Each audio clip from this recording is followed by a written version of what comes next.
How are you guys doing? My name's Angela. Please like, comment, and subscribe to my channel. I've had a couple of my subscribers ask to talk about what happened when I passed away, when I had my full cardiac arrest. My very first video, if you take your time to watch my first video, it was right after my heart attack and they put the stents in. And I show you all the bruising, everything I went through. It was very painful. But I flatlined. The doctor said I was gone for a minute and a half.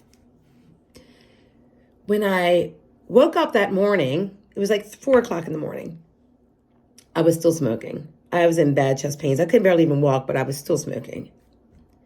Now looking back, I guess I was trying to, hate to say this, but I'm being honest with you guys, I was trying to hurt myself. I didn't love myself. I wasn't close to the Lord at the time. I still believed, but I wasn't close to the Lord. I was upset because I had lost my job for, declining the, I lost my job. So I was, sorry, I'm going to try not to cry. I was very upset at the time, and I was abusing my body. I was smoking and 2 packs a day and angry. I'm sorry. Try not to cry. So that night when I woke up, I was still smoking, and literally I heard a voice in my head say, Angela, if you don't go to the hospital, your kids are going to find you dead on the floor. And out of nowhere, a voice told me that. So I got up, I knocked on my neighbor's door. He's great. He took me and he took my kids. We went to the hospital. So I go to the hospital and they're looking at me and they're like, they hooked me up to the EKG and they're like looking at me like, oh my God, like, they're like, they literally said, oh my goodness, I cannot believe you are still standing. They're like, how are you standing? You're supposed to be dead. I'm like, what? So they rushed me back and they're like, we got to get you back ASAP. So they're trying to put the needle on my arm. And I remember the nurse saying, what did you take?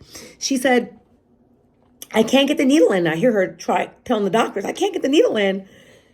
Her blood is too thin. And I remember just saying, I gotta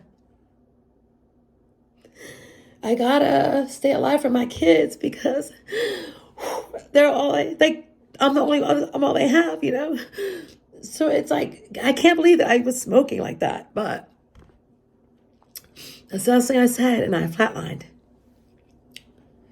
My neighbor said when they told him I was flatlining that I was done, he fell out. He took the kids and he almost fell out too. He couldn't believe it. Because I was in denial. I was still like walking around, I was still smoking, But when I went into full cardiac arrest, I remember leaving my body. And I always want to remember this. I never want to forget because, sorry, I was going into the sun. I was going into the light. And it was so peaceful. It was so beautiful. I felt so loved.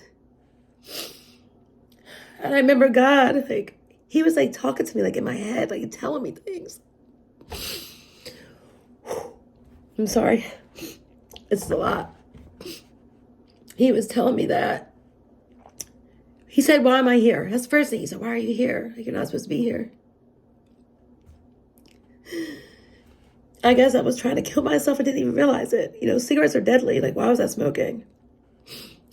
And he said to me, why are you not taking care of yourself? I love you. Your body's a temple. You're part of me. Whatever you believe will manifest as long as you have faith in God. So he showed me skinny. Now, y'all, I've never been skinny. You watch my first video, I was always 200 pounds, even in high school. He showed me like this, because I work out every day. He showed me fit. And I said to him, who's that? He said, that's you. I said, that's not me. I've never been skinny. He said, that's you. I'm like, wow. And I asked him, I said, can you please take the cigarettes away from me? Because I can't do it myself. And I was trying to get closer to him because it was just so warm and loving. And I was still in the light, but I was trying to get to him. And it was almost like the Aurora Borealis. I was I could see him sitting on his throne, but I couldn't really see him. But I knew it was the Most High. I could hear him in my head tell me all these things about how I'm going to quit smoking and how it wasn't my time and I'm here for a purpose. So I try to get closer. I feel him push me back into my body and I'm falling back into my body. And I did not, I did not want to come back here. I wanted to stay with God.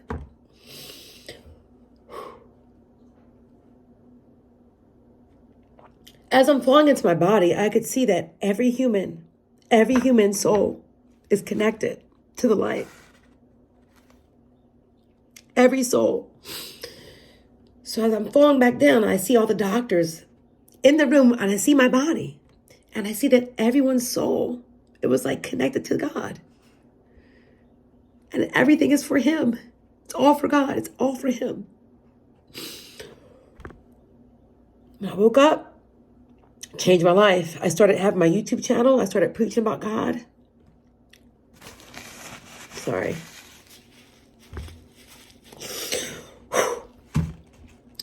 I just felt so much closer to God. I quit smoking. I smoked for 30 years. I quit instantly. I started working out every day. And it was hard. Because I was so overweight and I never worked out. It was hard at first, but now I enjoy working out. But it was a beautiful experience. So that's what I'm trying to say. Sometimes we go through things and we don't understand why we're going through it. But God has a purpose. If I would have never had my heart attack, I would have never got so close to the Most High God. Like, I'm so thankful for my heart attack because I've got such a close relationship with God. And I'm so thankful for Jesus. I pray every day. I'm fasting today. And I go for my job interview, my second interview. So please wish me luck. But my near-death experience was basically it proved to me that God is real. And he does care. And God uses you. And you might not know why, but he has a purpose. Sorry for crying, guys. I love you guys. Wish me luck my interview today. It's my second one. I hope I get it. Hope that this story resonates with you guys. It was a beautiful experience. It changed my life for the better. I love you guys. Please like, comment, and subscribe to my channel.